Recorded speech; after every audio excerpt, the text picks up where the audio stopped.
Alright, so the Redmi 15C is here, and if you watched my Redmi 14C review, you know I had some opinions. Today we're finding out whether Xiaomi actually listened to feedback or just slapped a new number on basically the same phone. Let me refresh your memory on what bugged me about the Redmi 14C. The Redmi 14C has the exact same camera as the Redmi 13C. And look how gorgeous that camera is. Now imagine the camera layout of the Redmi 13C on this Redmi 14C with its beautiful leather finish.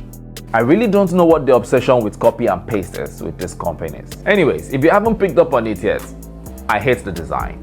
Oh yeah, they listened. And they have reverted back to the Redmi 13C design like I suggested. And yeah, I do think it looks better than the 14C. The Redmi 14C continues with its annoying concept of placing the 3.5mm earphone jack on the top of the device. It's never made any sense to me, and still doesn't. They have finally come to their senses and positioned it in its rightful location, the base. The fingerprint sensor still doesn't feel sharp and responsive. Performance has hiccups and pretty sluggish. And the camera still needs a lot of skill and light to look decent.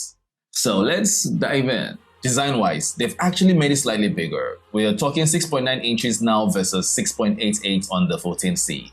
It's also slightly thinner at 8mm instead of 8.2mm, but honestly, you won't notice the difference. Same build quality, Gorilla Glass 3 front, plastic frame.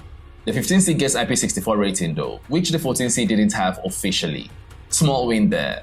Weight is almost identical at 205 grams. Nothing revolutionary here, but it doesn't feel cheap. If anything, it does feel heavier in hand, but that's due to its much larger battery. Here's where things get interesting, and not in a good way. So they actually made the resolution slightly worse while increasing screen size. Still up to 120Hz IPS LCD, but the pixel density dropped from 260 to 254. It's not dramatically worse, but it's definitely not an upgrade. For the price range, it's acceptable, but don't expect crisp or sharp details. And for those that care, the notch cutout is still here in 2025. Not a crazy big deal, but I thought you should know.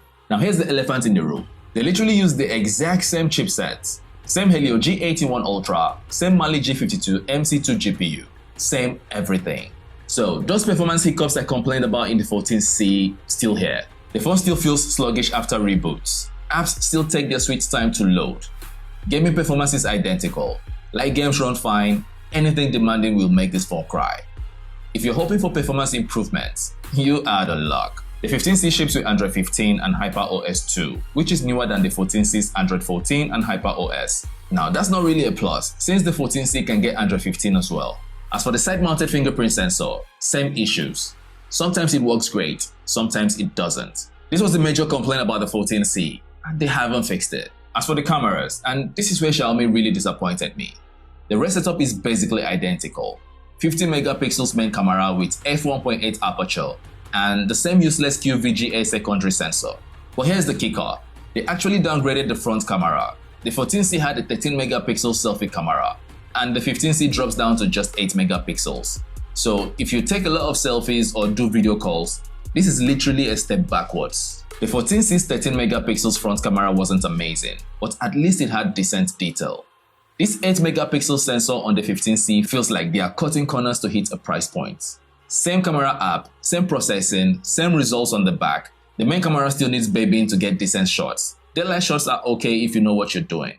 Indoor and night shots, good luck. Video is still capped at 1080p 30 frames per second. If camera was the reason you're considering an upgrade from the 14C, this should be a hard pass. You're basically getting a worse selfie camera and identical rare performance. The battery is where things get interesting, and it's actually good news for once. The 15C packs a massive 6000 mAh battery compared to the 14C's 5160 mAh. That's a significant 840 mAh increase. Now the 14C had this annoying inconsistent thing with the battery where some days you have like amazing battery life and other times you'll be scrambling for the charger. With the bigger battery in the 15C, you're getting more consistent all-day battery life even with heavy usage. After my testing period, here's what I found. The larger battery does make a noticeable difference. You're looking at easily getting through a full day, and moderate users might even push it to a day and a half. This is honestly the only meaningful upgrade the 15C has over the 14C. So if battery life was your major complaint about the 14C, this might actually justify an upgrade, but only if you can find the 15C at a good price. So who should buy this phone? Let's say you're buying your first smartphone or upgrading from something really ancient. The 15C gives you a large 120Hz display for around 140,000 naira. Decent performance for basic tasks and light gaming. You get Android 15 out of the box, but the low resolution display might bother you if you're used to sharper screens. And the fingerprint sensor issue can be annoying. Honestly, look for deals on the 14C instead. It's basically the same phone for less money. If you own the 14C and you're looking to upgrade, now here's my honest take.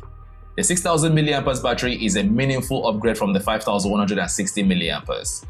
If battery life was your main issue with the 14C, this might be worth considering.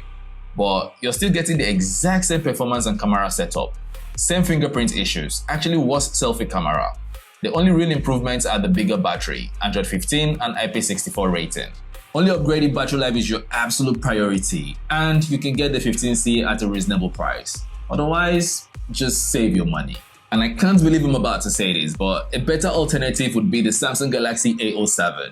Yes. So watch out for my review coming soon. So yeah, the bigger battery is genuinely useful, but everything else feels like lazy product development. They fixed one complaint and ignored the rest. Price to performance ratio, I'll give it a 7/10. The extra point is purely for the battery upgrade. So if you think I'm being too hard on the Redmi 15C, or if you agree with me, let me know in the comments. Also, don't forget to subscribe to the channel so you can be a part of my tech exploration. Please give this video a like. Thank you for your time. Till we see you again. Bye bye.